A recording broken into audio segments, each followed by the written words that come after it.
Good morning and welcome to the Hawaii State Senate Committee on Commerce and Consumer Protection. This is our Wednesday, March 18th, 2026, 9:30 a.m. CPN Committee agenda in Conference Room 229 at the Hawaii State Capitol. This meeting is being streamed live on YouTube. And in the event we need to abruptly postpone the hearing or reconvene, that's going to be on next Tuesday, March 24th in Conference Room 229 at 9:45 a.m. And then we'll repost an agenda. In case we need to defer action on any measures, that will be the date that we reconvene on these measures. Again, March 24th, 2026, 9:45 a.m. in Conference Room 229. First up, we have House Bill 1511, House Draft 2, relating to consumer protection. This measure prohibits entities from distributing unsolicited mail or electronic mail that employs high-pressure tactics or is reasonably likely to cause a consumer to believe that the sender is affiliated with another entity that the sender is not actually affiliated with. First up, Raji Tolentino, Office of Consumer Protection and Support. Good morning, Chair and Vice Chair. Mana Moriarty, Office of Consumer Protection, will stand on our support for this bill or written testimony. Thank you for standing on your testimony. Next up, we have the DCCA Insurance Division in support. Good morning. Good morning. Hi, good morning, Chair, Vice Chair, members of the committee. Jamie Yamamoto on behalf of the Insurance Division. We stand on our written testimony in support and available for questions. Thank you. Thank you very much. Bill Gunnison for Service Contract Industry Council with comments. Good morning. Good morning, Chair and Vice Chair, members of the committee. Thank you for the opportunity to testify this morning. My name is Bill Gunnison, and I'm an attorney with the Service Contract Industry Council. The Service Contract Industry Council is a trade association that represents the national service contract industry, including the providers, administrators, insurers, manufacturers, and retailers that offer service contracts in Hawaii. Service contracts, often referred to as protection plans, are offered on a wide range of products from vehicles to home appliances to cell phones, and they cover the cost to repair or replace the product if it breaks. Our association and our members support the goal of House Bill 1511 and support efforts to crack down on deceptive mailers in the service contract and warranty space. These types of mailers give the industry a bad name, and our members welcome efforts to address the bad actors who are tarnishing the reputation of the broader industry. So we are very supportive of the underlying objective of this bill. In the written testimony we submitted, we did suggest a few clarifying amendments. The intent of those amendments is simply to ensure that legitimate communications between our members and their customers, things like renewal notices and other routine correspondence, is not inadvertently swept into the scope of the bill. If the suggested amendments in our written testimony are not workable for any reason, we would welcome the opportunity to work with the bill sponsor, the committee, and any other interested stakeholders to find a solution. We appreciate the legislature's work in this area and applaud the effort to stop deceptive mailers that harm both consumers in Hawaii and the responsible companies operating in the space. Thank you again for your time this morning. Thank you very much. We also have written testimony and support from Brian Anderson of the Mortgage Bankers Association of Hawaii, Mark Seknan from the American Property Casualty Insurance Association with comments, Melissa Pavlicek for the Hawaii Automobile Dealers Association in opposition, and Will Caron in support. Is there anyone else who would like to testify on this measure? Seeing none, members, questions? Okay, if there are no questions, we'll move on to the next measure, House Bill 1535, House Draft 2, relating to automated external defibrillators. This measure establishes an income tax for automated external defibrillator devices that are installed and placed in service in certain places of public accommodation located in the state. First up, we have Gary Suganuma for the Hawaii Department of Taxation with comments. Good morning, Chair and Vice Chair, members of the committee. I'm Morgan Avila on behalf of DOTAX. DOTAX stands on its written testimony, providing comments, and I'm here to answer the questions you have. Thank you, Mr. Avila, for standing on your testimony. Tom Yamachika for the Tax Foundation with comments online. Aloha, Colleen Morning. Terramai for Tom Yamachika. Tax Foundation of Hawaii stands on our written comments. Thank you. Thank you for standing on your testimony. We also have written comments from the Department of Health. Written testimony and support from Stephanie Donahoe of the Kohala Coast Resort Association, and supporting testimony from Melissa Pavlicek for the Building Owners and Managers Association of Hawaii. Is there anyone else who would like to testify on this measure? Members, questions? I don't know who to ask. Senator McKelvey.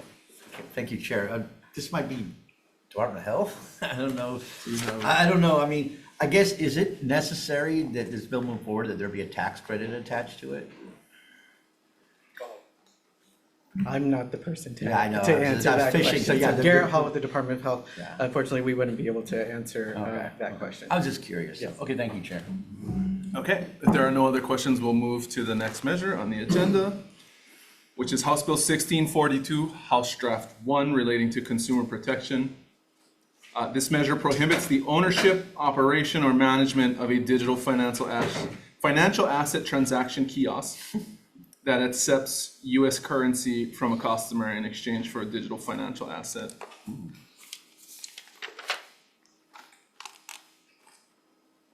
First up, Emma Olson, Enforcement Attorney for the DCCA's Office of Consumer Protection and Support.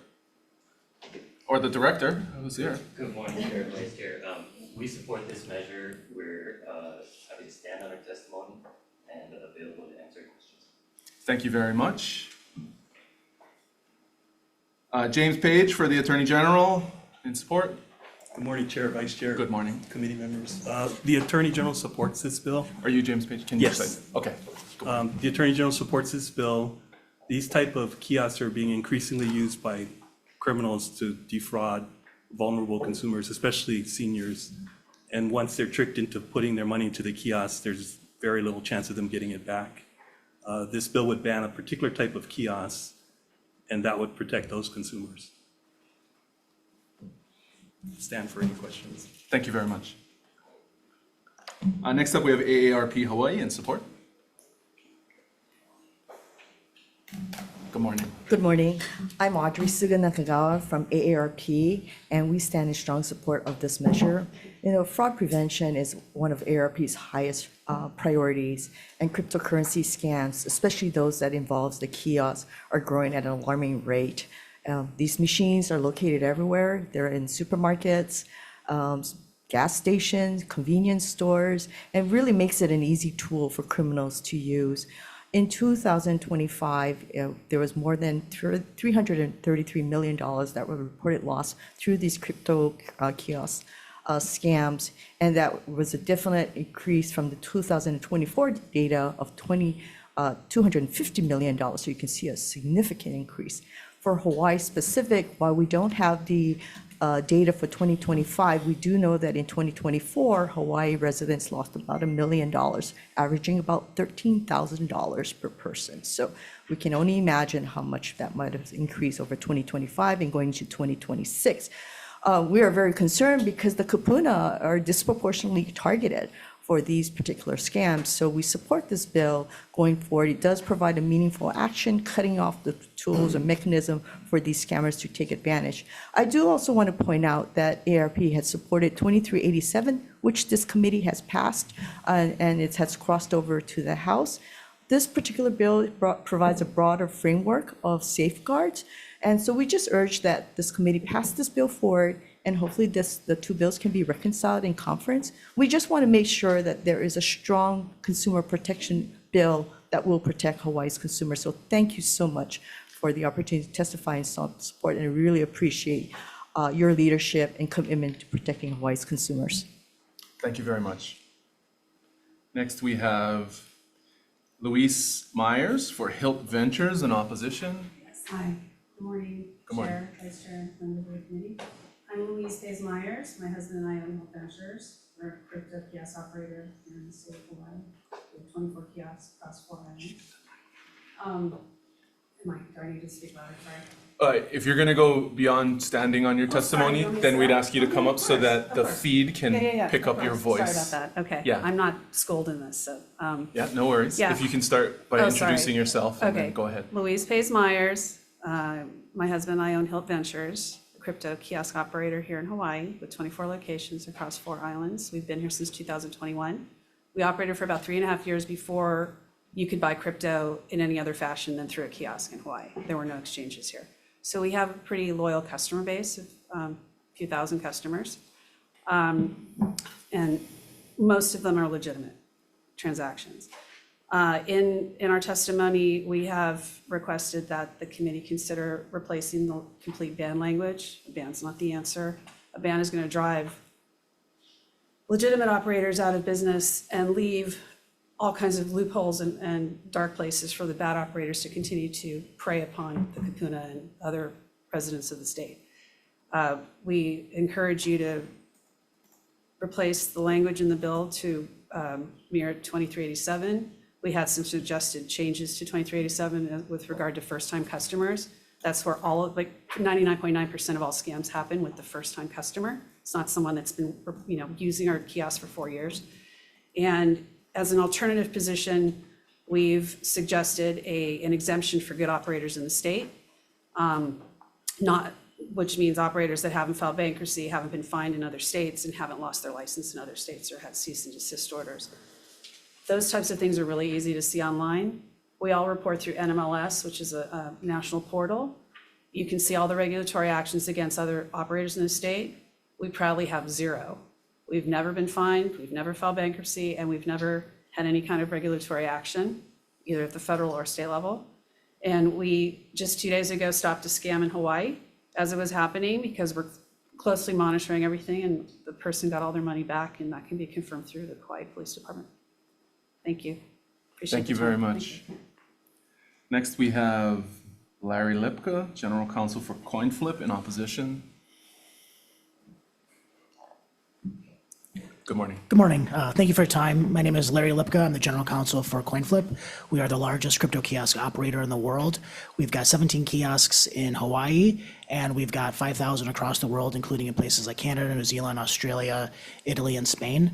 I'm here today to testify against the bill because, in my opinion, it's just throwing the baby out with the bathwater. While we understand that there is a problem in the kiosk industry with scams, there are a lot of techniques to stop those scams. So I'll continue with what Hilt was talking about. There are a lot of techniques to stop scams, including consumer protection holds, where there's a cooling off period, and including a refund for all scam victims.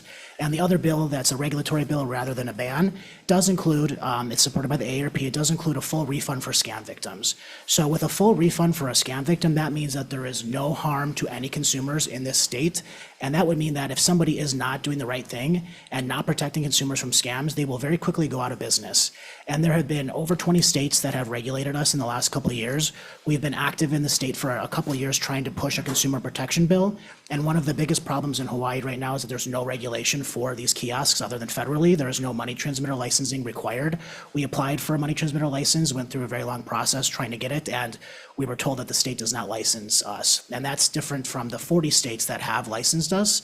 So, we think that rather than completely banning a product, which will not stop the scams, unfortunately, it will just push them to other unregulated things, or, frankly, it'll be gift cards or, wire transfers. And some of the data that we're hearing about the amount of scams happening through crypto kiosks, if you put it in the big picture of scams in general in this country, the largest source of scams is wire transfers. So no one's talking about banning wire transfers because scams happen, but we do support regulation. We think a very strong regulatory regime, which includes a full refund for scam victims, which is unheard of in any other financial institution. No other institutions have to refund scam victims.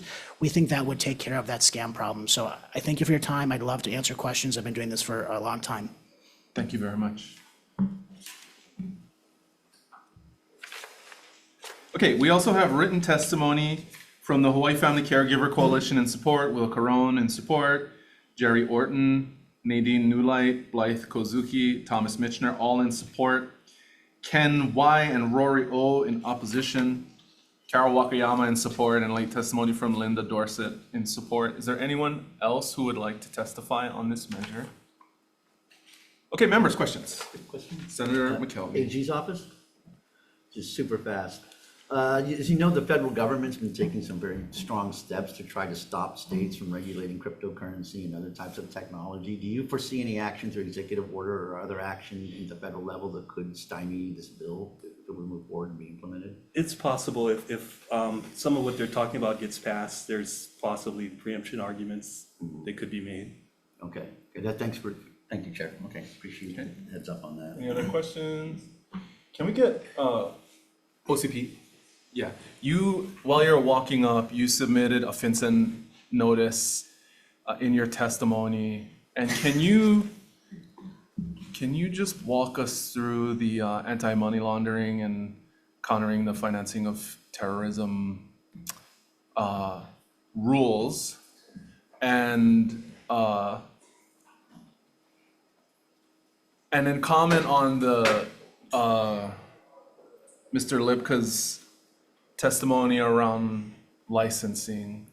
It seems like the House position is to ban the kiosks. The Kupuna advocates it seems like they just want meaningful action to happen this year. And I'm a little concerned about fighting the tide if there's some sort of federal regulatory regime in the works that maybe we could just cite to, so that people that are compliant with, some sort of emerging regulation are able to just proceed. I don't know, can you help us with this, please? Yeah, let me try and address each one of those. If I forget something, please remind me and I'll come back to that. I kind of worked all over you, so go for it. Yeah. And the last point of which our friend from the Attorney General's office addressed, we're not aware of anything in the works right now at the federal level.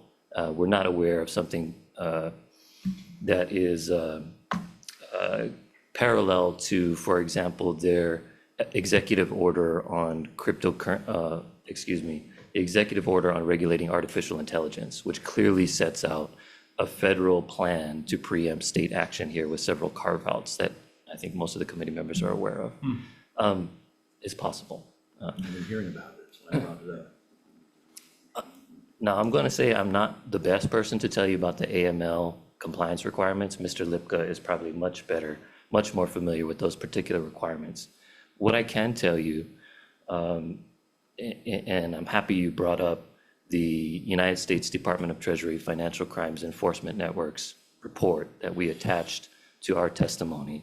And I just want to read you something from this report and then put that into context for you.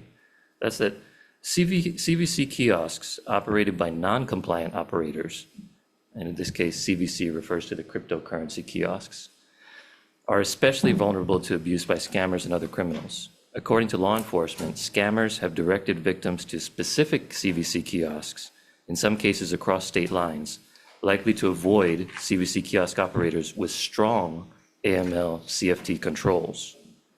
In some cases, a non-compliant operator may represent to other institutions that the kiosk business is registered with FinCEN while they fail to implement AML CFT program or other BSA obligations. It's a lot of acronyms. Sure. I think what it boils down to, though, is that you may have an operator who is able to implement and abide by the federal controls. But if we have 20 operators for every one who abides and the 20 others don't abide, we're in a situation where the entire ecosystem is not serving consumers' interests, that these vehicles are operating as conduits for fraud. So I appreciate that. I guess thank you for laying that out. My question is around approach. One option is to ban, the other is to set our own standards that appear to sort of take a position on what maybe national best practices should be. My question specifically, and then, maybe I'll let Mr. Lipka provide his perspective afterward, is generally what we do at the state level when there is some national standard is we cite to that standard because it's usually more comprehensive and is based off of a much more mature data-informed dialogue than the one we typically have at the state level. And so I guess the question is, why can't we just cite to, set a compliance standard with the FinCEN rules? No, thank you, Chair. And that's a great question. I know bans are something that we don't take lightly, right? We don't support bans very often because we have to counterbalance the legitimate commercial interests with the consumer interests. But in this case, we don't actually have a federal standard to cite to. We have some FinCEN controls in place, and they may be observed more often in the breach in this particular context. Now, we do have other states that have enacted regulatory regimes, and that's sort of the Senate vehicle that's moving here. As far as moving, But a technologist is expensive and you guys keep asking for it in these bills. You And know, I'm that- tempted to put a sunset on this thing because we just don't know what the space is gonna look like in 5, 7, next year, and a sunset is not a terrible idea. At this point in the conversation, we're at a point where we believe that the industry is not able to police itself. There may be actors out there who can police themselves, but many of them are unwilling to take measures to police themselves. And that's why we're supporting a ban. But if we go the licensure route and we regulate and attempt to impose controls, then our office would respectfully request the resources necessary to implement those controls effectively and to engage with the companies. So it will take some willpower to get behind our office's efforts to control this if what the legislators respectfully want is a licensure regime. Okay. Mr. Lipka? All right, so do you have any particular questions? Did you want me to answer? Is it about? Well, he was talking and I just sort of like fingered you up. Yes. So thank you for taking course. the suggestion. But can you comment can you comment on that? Yeah, so the federal government right now is working on the market structure bill, which would determine whether cryptocurrencies are a security or a commodity. And in that bill, there are a lot of other crypto regulations being propounded. And one of them is to regulate crypto kiosks, including with daily transaction limits, perhaps fee caps, other compliance requirements like phone call, like having live customer service, fee refunds for scam victims. So that is being worked on now. I can't say whether or not that will pass. I do know that in general, I've heard that, we support this, and a lot of senators are wanting to keep the money transmitter licensing regimes for their states because they think that's a system that works to regulate money service businesses like our kiosks. And, we have engaged with the regulators, so, I don't think this should be like a combative approach. We have different opinions, but, that FinCEN statement does say that there are good and there are bad operators, right? There are ones that are following the rules and there are ones that are not. And we're here today to advocate to get those bad operators pushed out of the state, and we have a lot of ways that we can do that. And I think the refund is the most important way, because if you have to refund a scam victim, you can't operate because you won't be able to make any money. You'll be put out of business very quickly. And we support that because we know that there is a problem in the industry and we want to get those bad actors pushed out. Okay. And then in terms of, Would you consider a sunset on either version prudent, given the dynamic at the federal level? So something that, this Vermont has done is a moratorium on new kiosks while they understand whether the bill that they've implemented is actually working. So right now. Oh, but that freezes market share, and we're It doing does. you guys a favor. Yeah. It wasn't my idea, right? We're the only kiosk operator in Vermont right now because everyone else pulled out because they are unable to comply with the regulatory regime. But, I'm here, unlike most industries, saying, let's regulate us, let's push the bad actors out. And, we talk about, when there's a new technology, there are a bunch of people that join the space. Some of them are not doing the right thing. This is like FTX and Coinbase. FTX stole a bunch of money from people, committed a fraud, and went out of business, and their CEO's in jail, right? But no one said, let's ban all exchanges because FTX was a criminal actor. So I'm just saying that we should be treated the same way as other crypto companies, whereas let the good actors thrive and push the bad actors out. And I'm happy to be a resource to advise the state. I know things that can help with that. Another thing, including the refund, is a hold period. Like I said, we know that the refund, a hold period on new consumer transactions, and having live customer service, and including calling people, we have a requirement at our company that anybody who's 80 plus has to speak to us on the phone before they can transact, because we know that that is the highest risk demographic by far. So we want to talk to them to make sure that they know what they're doing and they're buying crypto for a legitimate reason and not, a scam victim. So when you have refunds, hold periods, phone call requirement, with those things, you can keep the scam rate below 1% at a company, which is lower than what traditional finance is experiencing. And I know that it sounds, it's like a salacious headline that the scams have increased hundreds of millions of dollars from 10 years ago, but 10 or 12 years ago, there were no kiosks at all. So you're going from 0 kiosks to now there are like 15 or 20,000 across the world. So of course the scam rate, scam amount increases when you have more access to the product. Okay, thank you. Quick question while you're here. You guys only, your budget is only, you pretty much to say you eat, you pretty much, you only get to eat what you kill, right? So your only division in DC State is funded through lawsuits, right? So if we were to do a licensure regime and task you guys with this, would you agree to a CRF with a surcharge on the kiosk operators that would fund that CRF to allow you to do this type of activity? Thank you for that question, Senator. I'd have to take that back to Ms. Ando and Mr. Hazama to talk with them about that approach. And also with the DFI too, right? Correct, yeah, Okay, thanks. It would probably be them. correct. In conjunction. And if Any other I had just one, questions? So this is the Q&A part, and I think we're done with the questions, so we're gonna move on. We can, well, let's move on because this is an opportunity for members to ask questions. But we're all present in the room, and so we can have follow-on discussions. My recommendation is gonna be to move the measure, and so we can deal with that at the conclusion of the hearing. Okay, thank you, we'll move on. thank you very much. Thanks, Chris. The next measure is HB 1753 relating to social media. This measure requires certain social media platforms to provide an accessible mechanism for users to delete their accounts on the platform and permanently erase all personal information and sensitive personal information associated with the deleted accounts.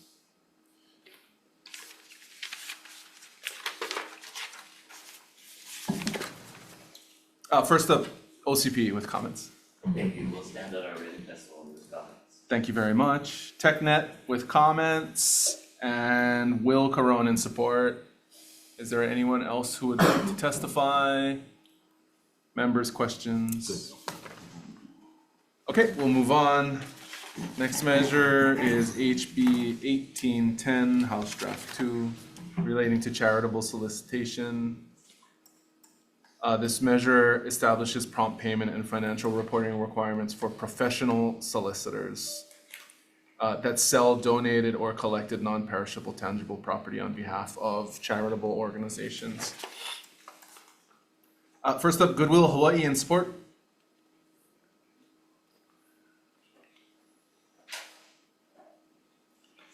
Good morning. Good morning, Chair and Vice Chair. Thank you for allowing me to come today and testify. I'm the President and CEO of Goodwill Hawaii. Goodwill Hawaii has been a local nonprofit, its own 501c3 since 1959.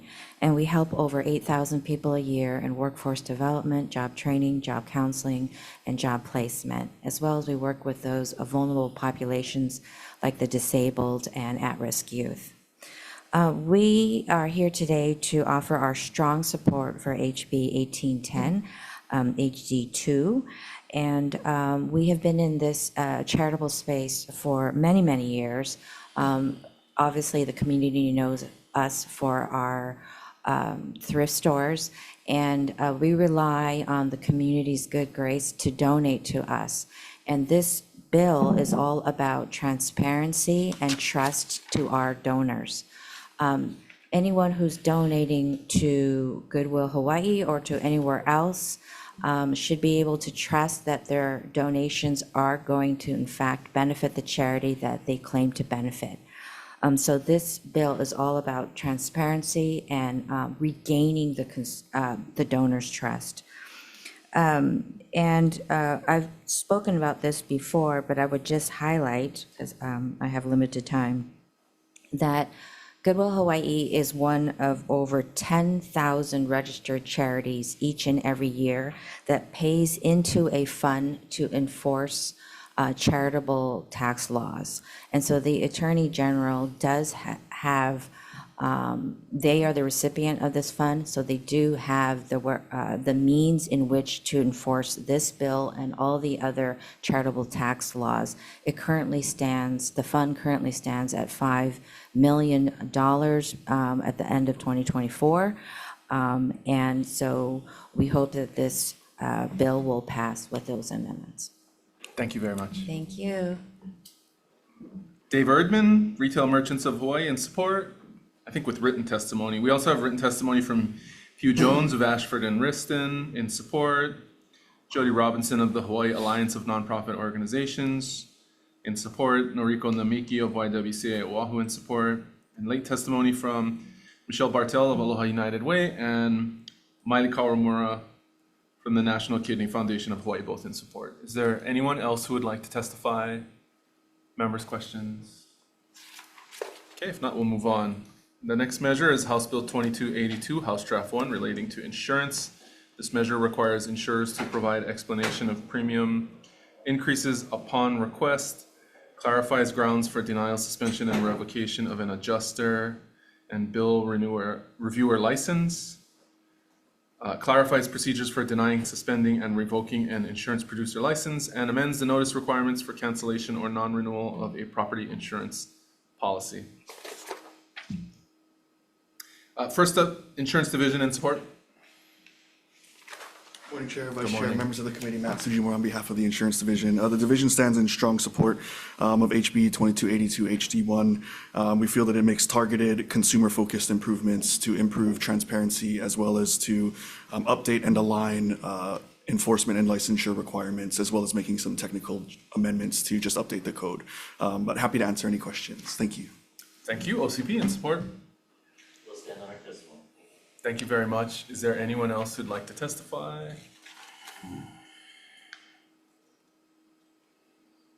That's right. Wait, did I get that wrong? Oh, yeah, no, that's it. Okay, we'll move on to the last bill. Just make Oh, a any com- questions? Sorry. I have a comment, not a question. Go ahead. I got all discombobulated. It's okay. Good. Any questions, Vice Chair? Question for Insurance Division. Has your division received complaints from individual premium holders or, say, condo associations in the last 2 years, which would support kind of some of the recommendations for changes that the division is supporting? I would have to go back, sorry, Matt Sujimura on behalf of the Insurance Division. I would have to go back to our investigative unit to clarify whether or the amounts of complaints we've received specifically from condo associations. I can tell you the proposed amendments in premium HB. holders, from Yeah, premium so, holders. well, so the main change in this is more so based upon some of the legislation that has passed and has been introduced over the past few years with regards to premium transparency as well as notification of non-renewal and cancellation, just to kind of find the middle ground of where those requirements will still be met, but it won't be onerous to the fact that people will be getting inundated with mail that maybe they don't want or need. But with regards to the adjuster language, that's more so to update the code, because prior to this, there was no grounds for the division to deny someone's application for to become an adjuster. So Perhaps if you could just have your division provide a listing of some of the complaints that have been received in this timeframe, because I think that would also help us address many of the concerns that we have received from condo premium holders. So in kind of supporting your legislation, that would be helpful. yeah, we can definitely get that information to you. That have taken the form of pieces of legislation that you testified on. Absolutely, we can get that Good to you. idea. Yeah. Any other? Yeah, just a quick comment. I just noticed that when we had the Senate bills came through with the very same things that are in this House bills, you guys either were commented or opposed, but now you're in strong support. It just appears to me that it's more who the person's name on the bill is than the bill itself. Thank you. Thank you for joining us at the table. Okay, next measure, House Bill 2614, House Draft 1, relating to deceptive practices. This measure requires merchants that sell cosmetics to accept returns of new or unopened goods with specified timeframes. And clarifies the definition of conspicuous sign and expands required placement of return and refund policy signage. The only testifier I have registered on this bill is the Office of Consumer Protection and Support. Thank you, and I recognize this is unopposed at this point. And there might be a couple of reasons for that. This bill attempts to address a situation that we've become aware of for a number of years now with stores that are brick and mortar and they're frequently located in tourist areas and they use high pressure sales tactics. And as a result of these high pressure sales tactics, combined with a no returns policy, we've received over 180 complaints in the last 5 years. The amount of people that are complaining about this is very significant. I wanted to supplement the record that we've laid because we cited to those 180 complaints. We've since conducted a survey of the complainants. And I want to share with you some of the results of this survey. We've had 117 survey responses. And we asked, of the people who answered the following question, 90% responded no. At the time of your purchase, did you understand the store's policy regarding returns and refunds? 90% said no. Did you attempt to return a product or cancel a service only to be refused by a store representative? 93% said yes. Do you feel misled as a result of purchasing products without knowledge of the store's no refund policy? 98% said yes. So what we're proposing in this bill is simply that because of a demonstrated problem that we need these stores to be banned from adopting a no returns policy. That's all we're proposing here. And we would submit that these answers clearly demonstrate the need that these stores should not have a no returns policy. We've narrowly crafted the definition so that we've carved out folks who should not be included. And I can leave it at that, but thank you. Thank you very much. Is there anyone else who would like to testify? Okay, members, any questions? This is the makeup store one, right? Correct. Okay, so Yeah. but for the fire, we were being inundated.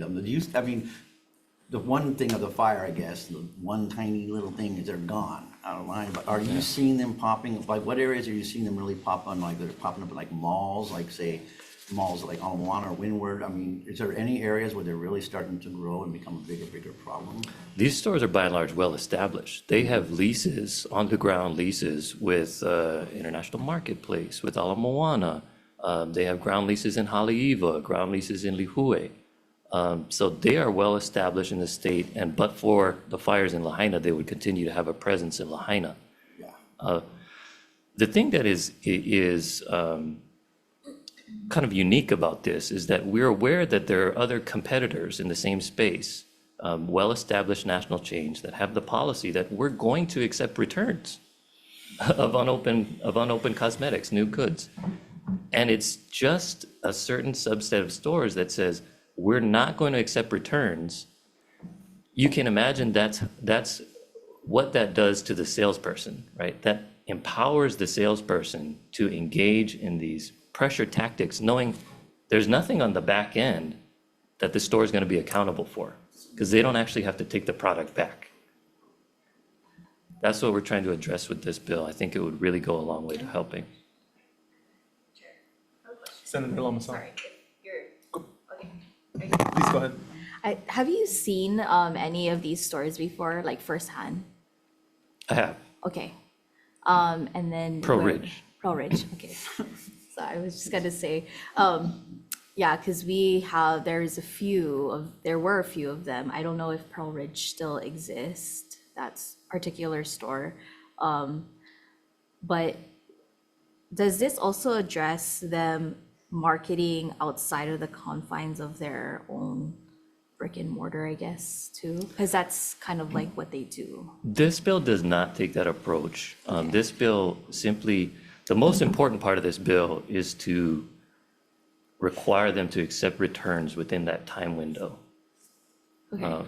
This bill does not address the confines issue, which was part of the approach that actually Maui County took a few years ago. They adopted this approach where they were going to regulate the salespersons and prohibit them from coming Yeah. out of the store to pull people into the store. Yeah, okay. Thank you. Okay. How much money do you need for the signs? We don't need money for the signs if you pass the no returns. So, okay, so you would not oppose an amendment striking the appropriation and making the date effective upon approval? We would love this bill to continue to Ways and Means because it would enable us to have the conversation. But I would say that we Sure, don't but oppose right striking. now, it's going to Ways and Means with a blank appropriation in a Correct, year where we correct. don't Yeah. have a lot of appropriation capacity. Yeah. And if it's money for signs, I feel like what I'm reading is that this might not be the most critical piece of this. That's legislation. correct. It's not the most critical piece of this legislation. We wanted to have in the optionality here with this bill that if you didn't approve of the no returns policy, then we would have a backup where we would say, all right, violators, you get warning letters from us. Eventually, you're going to have to put up these big yellow signs, these big street signs, so everybody will know what your policy is. But if the policy is that you have to accept returns within the window, then there's no need to put the sign up, right? Because every single one of those stores will have to accept returns. There's no choice at that point and no need for the sign. Okay. Okay, any other questions, members? Okay, if not, thank you very much. We'll take a quick recess.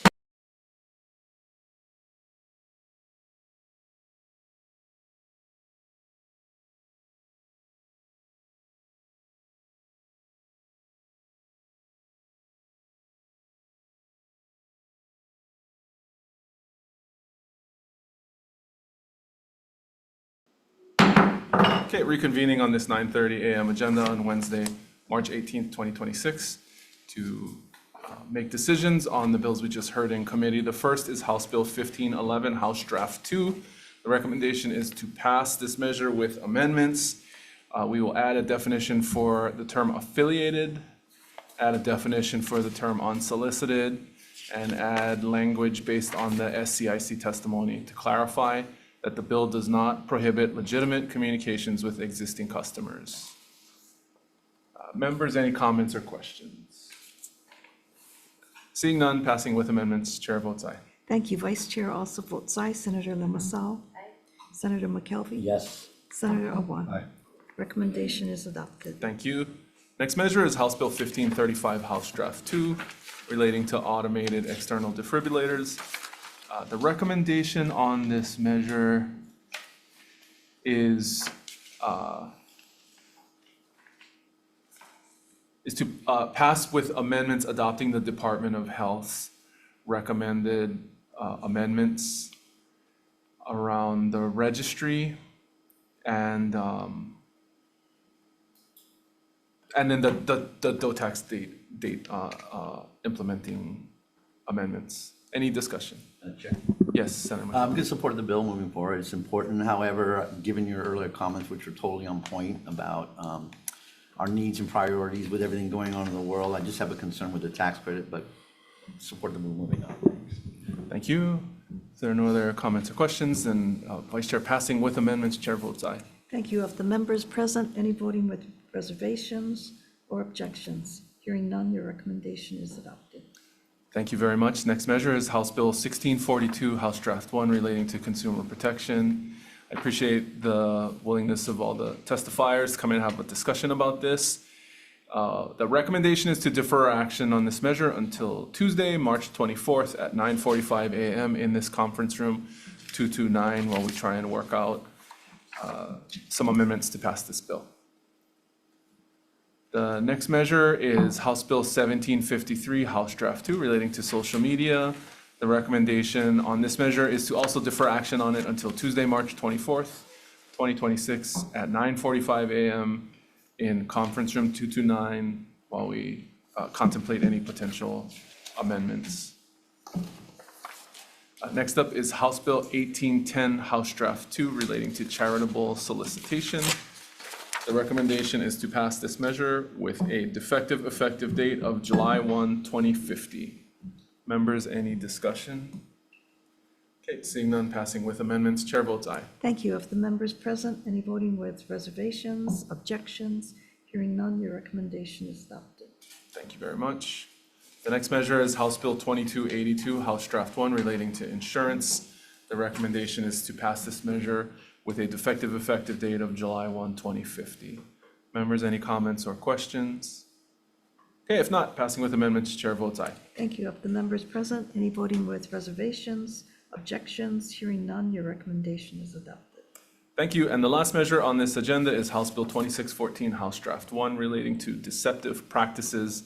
The recommendation is to pass this measure out with technical, non-substantive amendments, striking the appropriation section and amending the bill to be effective upon approval. Members, any questions or comments? Okay, seeing none, passing with amendments, chair votes aye. Thank you. Of the members present, are there any voting with reservations, objections? Hearing none, your recommendation is adopted. Thank you very much. We're adjourned.